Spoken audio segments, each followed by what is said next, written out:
Well, what's going on, guys? 6:25 at night. Still Thursday, the 22nd of January 2026. Yeah, it's been an eventful day concerning about Jack Smith being ridiculed and humiliated by the Republican Party who wanted to get their bones on the guy. And there had been some spectacular stuff happening there that was being chuckled over by IP, not to mention corporate media, as they're talking about it left and right. I watched part of it. Didn't deal with the rest of it. Republicans were making me so damn sick. But then sometimes the Democrats were trying to get Jack Smith to give more information than what he was allowed to say. Rapid fire questions, and then you had the Democrats saying, "You're not giving him enough time." I gotta reserve my time. This is my time. Yeah, that's very mature, isn't it? They couldn't even follow their own damn rules. Kept bleeding over the place, and it's just nuts. I'm waiting for MSN now to come on so I can watch the rest of it. Whatever they were talking about. Medication, so let's get back to the personal stuff here. The antibiotics are taking a toll.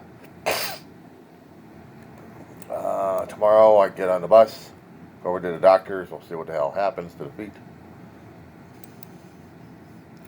At least at the time they didn't say it was diabetic. Well, they didn't say it was gangrene. I just hope I'll be able to sleep tonight. Just for a couple hours anyway. I'm dealing with personal issues concerning about what happens in the rest of the year concerning about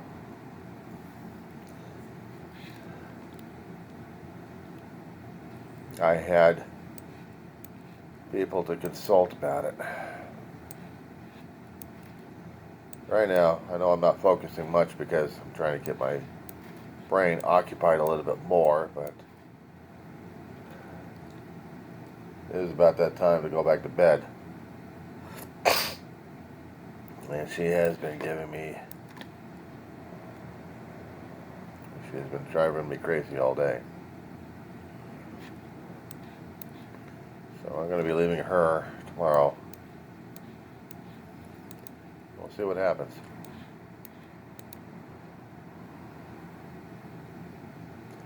We'll see what happens. I'm just waiting for MS Now to come on. I'll get a little bit of that tape, just about a half an hour of it, or maybe less. There's a certain section in there that I wanted to capture, so I'm going to turn it on right now. I can get it going here. Accomplish over this next year. Do you trust the FBI to handle the oversight of this investigation? That is what media does. They hold power to account. Jen Psaki. There we go. This next song is dedicated to a guy who wears orange makeup, his pants and his diapers.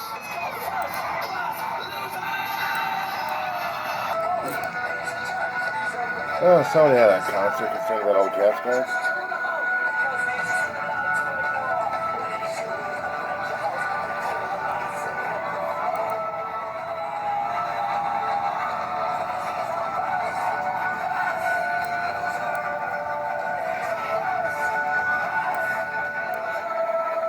Class loser, huh? So first class. You got another line in you. The inimitable Boston punk band, the Dropkick Murphys, in all their glory. Do you want to know why the Dropkick Murphys are relevant to our primetime recap of the Jack Smith hearing tonight? I'll tell you. The Dropkick Murphys have been emphatically railing at Donald Trump throughout his second term. They are as unrestrained in their criticism of the president as they are glorious in it.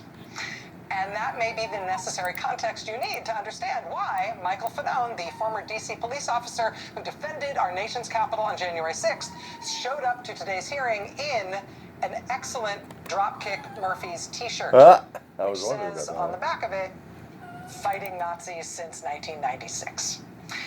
That turned out to be a bit of foreshadowing for what would happen when the hearing went into a brief recess and a kerfuffle broke out in the audience. It seemed to start when a notorious MAGA troll provocateur guy seemed to be trying to provoke Officer Fanon.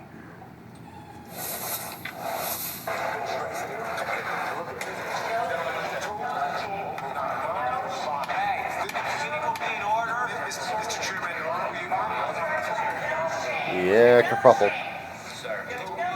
Confrontational.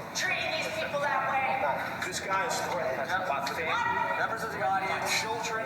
Members of the audience will please sit down or remove themselves from the committee room. Rape my children, you sick bastard. Rape my children. Thank you, Officer Fanon. You can hear Officer Fanon there accusing the man of threatening his family and threatening to, quote, rape his children as fellow officers held him back. You also might have heard some of the Democratic members of Congress there, including Becca Balint from Vermont, sort of intervene and say shamed the man who was arguing and provoking Officer Fanon. That man is an acolyte of Trump's former national security advisor, Mike Flynn. He has helped push Trump's election conspiracies and lead up to January 6th. When the hearing finally resumed, Republican Congressman Troy Nehls decided he thought it would be a good idea to address directly and invoke the January 6 officers who were sitting in the room while he was defending the president who had sent the mob after them that day. Once again, Officer Fanon was having none of it, and he let everybody in the room know using words that he sort of coughed and also some expressive hand gestures. Lastly, I would like to quickly address the police officers of January 6th. Mr. Don, Mr. Fanon, Mr. Gonell, Mr. Hodges. I'm a member of the new select committee to actually examine what happened that day. And I can tell you, gentlemen, that the fault does not lie with Donald Trump. It lies with Yogananda Pittman and the U.S. Capitol leadership team. We know they had the intelligence, and there was going to be a high propensity for violence that day. Claim my time, yeah. It will be in order. The time belongs to the gentleman from Texas. Last thing, your hand gestures, Mr. Fanon. No. You need medication. The time of gentleman expired. The audience will be in order. The committee will be in order. Nobody was in order that time. No matter how much Republicans try to rewrite the history of January 6th, they cannot ignore the fact that some of the police officers who risked their lives that day are right there in front of them, living, breathing people who will keep showing up to things like this, despite the fact that they apparently have no idea how to contend with that when it happens. Our colleague Stephanie Rule has joined us. Steph. Just like Epstein victims aren't going away, right? So we're now a month and 4 days past the Epstein deadline. And we're seeing the administration do every single thing possible, create distractions. But just like the January 6th officers are not, they were extraordinarily brave then, they're brave now. You can say the same thing for those Epstein victims. They're not going away. Yeah.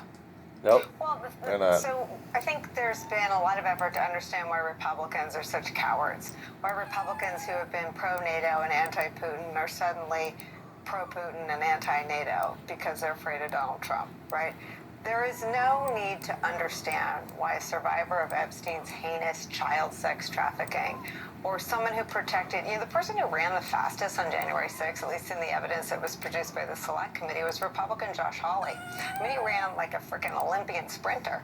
Like they weren't less afraid than the Democrats. They were at least as afraid, and in the case of Hawley, ran faster than any Democrat, at least captured on video. So the idea that they weren't also looking to Michael Fanon and Harry Dunn to save their asses, to save their lives that day, is what the offense is. And unlike Mitch McConnell and Kevin McCarthy and the Republican cowards who are willing to pretend that they were anti-NATO and Putin because they're afraid of losing something. I guess those jobs are so great. These guys have nothing to lose. Fanon, as he said there, he lives at constant fear that something happened to his mother, who's had feces left on her lawn. There are constant death threats against his kids. He gets pizzas delivered regularly, which is the "we know where you live" threat. They do it to judges as well. They are dealing with physical and mental and emotional trauma that they'll deal with forever. And the idea that they won't go away, it's bigger than that. They're not the cowards that the Republicans are, because they've already sort of been through the crucible of what Trump has done to them, what he's taken from them. And it's to the thing that you were saying, Jen, about the kind of gaslighting, you didn't see what you thought you saw. Like, it's so important for them to be sitting in that hearing room, because the entire project here is to completely create some alternate reality, to erase them, to erase the reality of what happened, that it didn't happen, as I think Jimmy Raskin called it, the most documented crime in world history. And so for them to sit there, even when they're just sitting there and listening, is a rebuke to that. And again, we live in this world where, like, this is all happening, this hearing room, we all saw it, we all know. Donald Trump gets up and is like, I won Minnesota 3 times. You know, he's talking about the rigged election. Like, that, the insistence on the lie has to be met with equal and opposite force on the other side of the insistence on the truth.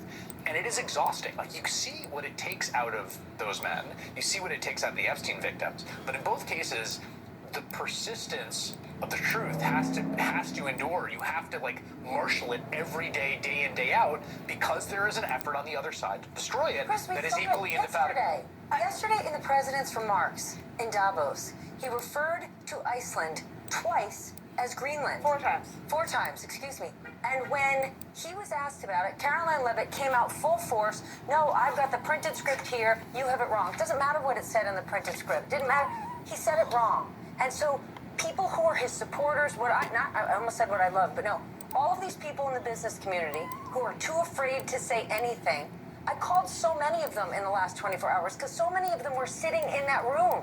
And they're just avoiding responding, which is why, whether you're a reporter, whether you're an Epstein victim, whether you're Michael Fanone, there is an assault on the truth. We're watching it day in and day out, and you're seeing the president use the Department of Justice as his weapon to silence the people on the other side, to say, I'm too afraid of what I could face from a legal perspective. I'm going to back down, but people aren't. Yeah, and it's interesting, it's not just messaging, it's not just discourse, it's not just media, it's not in those things, it's people being willing to physically show up, to embody the truth.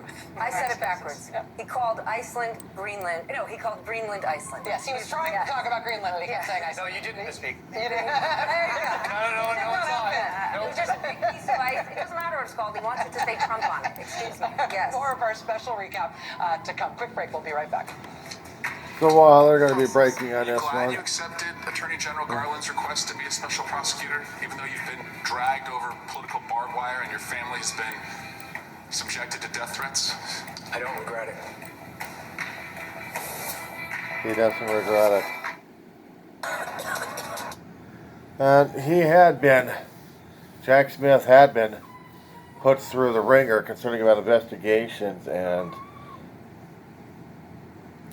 was sent through the legal system, and they couldn't touch him.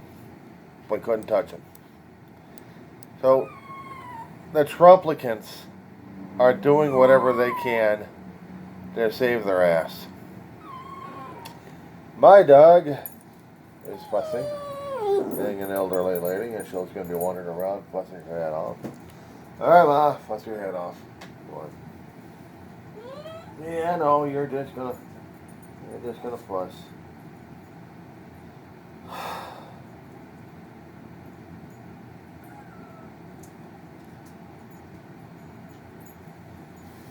It's gonna be one day this year, and it's coming up. I don't know when, but it's gonna happen. And I don't know if I could deal with the loss. I never said 2026 was a pain in the ass. Well, let's say it's a pain in the ass. That being said,